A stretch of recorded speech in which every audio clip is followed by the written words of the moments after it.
নমস্কার,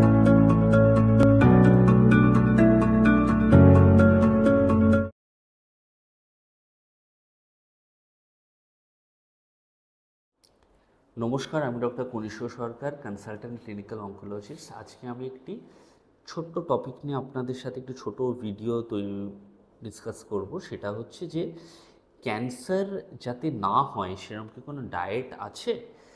না, সেরকম না, বলতে গেলে সেরকম কোনো স্পেসিফিক কিছু আমাদের জানা নেই যে এই ডায়েটটা খেলে ক্যান্সার থেকে আমরা 100% বাঁচতে পারবোই কি না। কিন্তু আমরা একটা প্ল্যান করতে পারি, কিছু আমরা একটা আইডিয়া করতে পারি যে কোন খাবারগুলো খেলে ভালো, কোন খাবারগুলো কম খেলে ভালো। মানে আমি কিন্তু এটা ওয়াটার টাইট বলছি না যে এইটা খেতেই হবে আর যেটা খারাপ সেটা খাওয়া চলবেই না, এরকম নয়। মানে মডারেশনে কি আমরা বলতে পারি একটা ওয়েল ব্যালেন্সড ডায়েট খেতে। আচ্ছা, তাহলে আমি শুরু করি যে ফ্রেশ ফ্রুটস অ্যান্ড ভেজিটেবলস। বলা হয় যে ফ্রেশ ফ্রুটস অ্যান্ড ভেজিটেবলস যত আপনি খাবেন তত ভালো আমাদের শরীরের জন্য, ঠিক আছে। সেকেন্ড হচ্ছে টপিকটা, সেটা হচ্ছে অ্যানিমাল প্রোটিন। অ্যানিমাল প্রোটিন কিন্তু খেতে কোনো অসুবিধা নেই, কিন্তু ওটা যদি আমরা একটু মডারেশনে খাই ভালো। আর হচ্ছে অ্যানিমাল ফ্যাটসটাও যদি আমরা একটু লিমিট করতে পারি, মানে ধরে নিন বাটার, ঘি, মার্জারিন, এগুলো আমরা যদি একটু লিমিট করতে পারি, তার বদলে হয়তো সর্ষের তেল ব্যবহার করলাম, আমরা অলিভ অয়েল ব্যবহার করলাম, কি সানফ্লাওয়ার অয়েল ব্যবহার করলাম, সেগুলো হয়তো ভালো হয়। আচ্ছা, এইবারে হচ্ছে যে খুব সিম্পল, আমার একটা বন্ধু বলেছিল যে আমাদের প্লেটটা যতটা কালারফুল হতে পারবে ততটা হচ্ছে ভালো। মানে আমাদের ধরে নিন একটা প্লেটে যদি বিভিন্ন রকমের শাক, সবজি, ফল, ভেজিটেবলস, এগুলো যত কালারফুল থাকবে তত আমাদের ভালো। আর সেকেন্ড আরেকটা আমি পয়েন্ট বলতে পারি খাবার দাবারের ব্যাপারে, সেটা হচ্ছে যে যতটা আমরা প্রসেসড ফুড, ক্যান্ড ফুড, প্রিজারভেটিভ দেওয়া খাবার, এগুলো আমরা যতটা কম খেতে পারি ততটা ভালো হয়। আবার অন্যভাবে আমরা এই সেন্টেন্সটা বলতে পারি যে যেই খাবার তাড়াতাড়ি খারাপ হয়ে যাবে সেগুলো ভালো। মানে ধরে নিন ফল টল, সবজি টবজি, এগুলো তাড়াতাড়ি 3-4 দিন 5 দিনে খারাপ হয়ে যায়, তারপরে এগুলো হচ্ছে শরীরের জন্য ভালো। আর যেই খাবারগুলো অনেক দিন ধরে ভালো থাকে, মানে হয়তো একটা প্রিজারভেটিভ দেওয়া, হয়তো একটা আচার অনেক দিন ধরে পড়ে আছে, 1 বছর ধরে ওটা চলছে, এই জিনিসগুলো হচ্ছে খারাপ।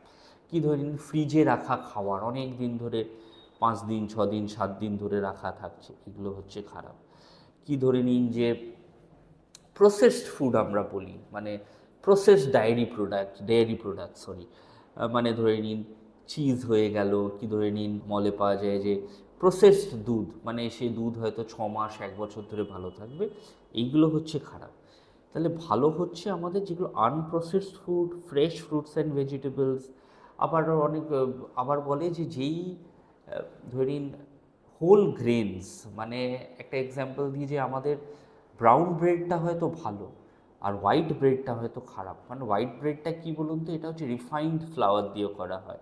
আর আমাদের ব্রাউন ব্রেডটা হয়তো কি হচ্ছে, এটাতে হয়তো আমাদের আপনার মানে হোল গ্রেনটা দিয়ে তৈরি করা হচ্ছে। তো এইটা আমার একটা মোটামুটি আমরা একটা বললাম। ফল শাক সবজি খুব ভালো, কিন্তু আমি কিন্তু এটা কিন্তু বলছি না যে ননভেজটা খারাপ, তা নয়। কিন্তু সেই ননভেজটা যদি ফ্রেশ হয়, আমরা একটা লিমিটেড পোর্শনস খাই, তাতে কিন্তু কোনো অসুবিধা নেই। বরঞ্চ যেই প্রসেসড ননভেজ, যেমন ধরে নিন কেউ সসেজ খাচ্ছে, কি ধরে নিন কেউ এখন আজকাল পাওয়া যায় কিছু একটা চিকেনের কি কিছুর একটা আচার পাওয়া যাচ্ছে, সেটা অনেক দিন ধরে প্রসেসড আছে, সেগুলো হয়তো খারাপ। আর আরেকটা মিথ আছে যে না এরকম ক্যান্সার হলে না অ্যানিমাল কোনো প্রোডাক্ট খাওয়াই বারণ, মাছ মাংস একদম খাওয়া বারণ, না সেরকম কিছু নেই। বরঞ্চ আমরা তো খুব এনকারেজ করি ডিমের সাদা অংশ খেতে, কারণ it is a very good source of protein. তো আমি মনে হচ্ছে আমার এই ছোটো ভিডিওতে আমি কিছুটা হলেও একটু ক্যান্সারের প্রোটেকশনের জন্য কোন কোন খাবারটা ভালো, কোন কোন খাবারটা ভালো নয়, সেটা আমি বললাম। কিন্তু আমি আবার বারবার বলছি, ইট ইজ ওয়াটার টাইট নয়। এটা এরকম নয় যে না যেটা আমি বললাম খারাপ, মানে ধরে নিন যে প্রসেসড খাবার খুব অ্যানিমাল ফ্যাট এগুলো যে একদম খাওয়া চলবে না তা নয়, খালি শাক সবজি আর ভেজিটেরিয়ান খাবার খেতে হবে সেরকম নয়, দুটোর জন্য একটা ওয়েল ব্যালেন্সড ডায়েট আমরা খেতে পারি, সেটাই ভালো হবে। থ্যাংক ইউ, নমস্কার।